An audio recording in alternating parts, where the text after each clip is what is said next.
Hey folks, it's Marvin Cash, the host of The Articulate Fly, and we're here with our inaugural Central Virginia Fishing Report with Ethan Martin, the owner of TaleTellers Fly Shop in Lynchburg, Virginia.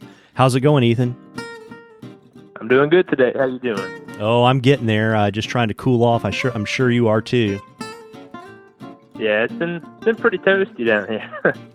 So for folks that don't know, you're really talking about fishing the James, probably an hour upstream and downstream of Lynchburg, fishing up in the mountains on the Maury, probably like the Roanoke River too, some of those other places. And, I'd imagine, this time of year, we're really talking about smallmouth and not trout.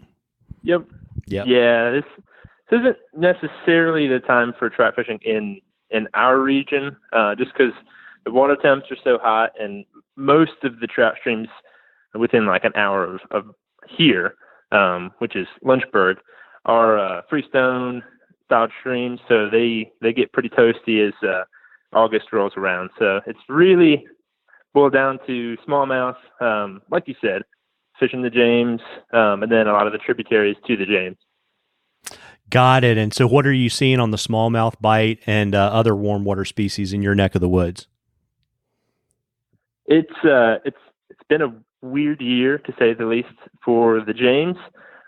We've had a pretty toasty with that heat flash that came through a week ago. So it's been really weird. There have been days where you'll catch, maybe 6, 7 topwater. Then there are some days where, fishing topwater, you might catch one smallmouth of any size. And I have no idea why. Like I was telling you before, a biologist friend of mine, or it's a guy who does shocking with the biologist. They went through and did shocking just to see, are our numbers down on the James or what's going on. And they saw numbers are consistent with the past couple of years. So it's not the numbers down. It's just, if you're trying to go out and do top water stuff. And like the other day, I was out fishing with Matt Miles, and we took a water temp, and it was probably about 7:00 in the evening, and the water temp was 86 degrees. So it's the river gets pretty toasty. So for smallmouth side of things, if you're looking for some of the cooler creeks that run into it, behind some of the dams, there's fair amount of dams on the James in our section, so you'll find them stacked up there. Other things you'll see would be the gar, carp, that sort of stuff. You can get a shot at them. You'll see muskie sometimes, which that was one thing I'd mention is, especially this time of year, you'll see just a ton of muskie. Like I'm talking like 10, 15, sometimes 20 muskie just stacked up at the mouth of these creeks because there's cold water coming through. And the temptation is to cast at them, obviously, because there's so many and they're so elusive. But this is not the time to go muskie fishing, because if you do catch them, it's pretty similar to a brook trout. When the water temperature is so hot, they're not able to, when you release them, they might swim away, but an hour or two later, they're just never able to recover from the stress with the heat of the river, lack of oxygen, and then the stress that you put on catching them. So you'll see them. I mean, you'll see them all over. And this is the time of year when you can get a good count on the numbers and how much you really suck the rest of the year, or how difficult muskie really are to catch. But if you're talking about actually, you want to get into numbers of fish, a lot of our feeder streams that go into the James, that's where I fished 2 smaller creeks that usually they're known for trout. But this time of year, you can do really well on the numbers game up there, which would be, there's really 3 in our area, which is the Peddler, the Tie, and the Piney.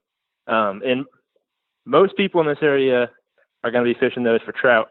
But there are actually a very large amount of smallmouth there. So, over the weekend, we did pretty good numbers-wise, and that was like, anything you put in front of them, they eat it. So that's a nice boost for your morale, because we threw poppers, they ate poppers. We threw woolly buggers, they ate woolly buggers. Like literally, you could just open your box, close your eyes, and pick a fly out, and they eat it. So if you're in this neck of the woods and you really just want some action, I would pick one of those streams. And a pretty simple way to know would just be, you can actually look on the Virginia Department of Game and Inland Fisheries, their website, and they tell you a bunch of the trout stocking streams, that sort of stuff, access points, etc. And a lot of those sections that are like a put and take fishery still have maybe not trout, but they do have fish there. So you'll go there, and usually the rest of the year you're going there hoping for trout, or some people are. But this time of year you go there and it's smallmouth and bluegill and these little red-eyed bass, all sorts of these little species that they might not have the size. But if you want numbers, that would be where I would send you. Well, that's really good advice. And folks, keep the questions coming to us, because if we read your question on the air, you'll get some articulate fly swag. And at the end of the season, we're going to have a drawing from all the questions that we read for Ethan's fishing report. And Ethan is going to give the lucky winner of that drawing a gift card to TaleTellers Fly Shop. And you can send us those questions on the Articulate Fly Facebook page. Ethan, before I let you go, why don't you let folks know where they can find you so they can drop by your shop and load up on flies and stuff? Yeah, we're in downtown Lynchburg. So if you type in 920 Commerce Street in downtown Lynchburg, Virginia, it'll come right up, and you can come down and come see me, and I'll show you some flies, and lots of good places to eat around here too, and good coffee, that sort of stuff. So it's worth a day trip out to Lynchburg if you're in the area. There you go. You heard it first here, folks. Well, listen, everybody, take Ethan's advice and get out there and stick a few this week. Tight lines, everybody. Tight lines, Ethan.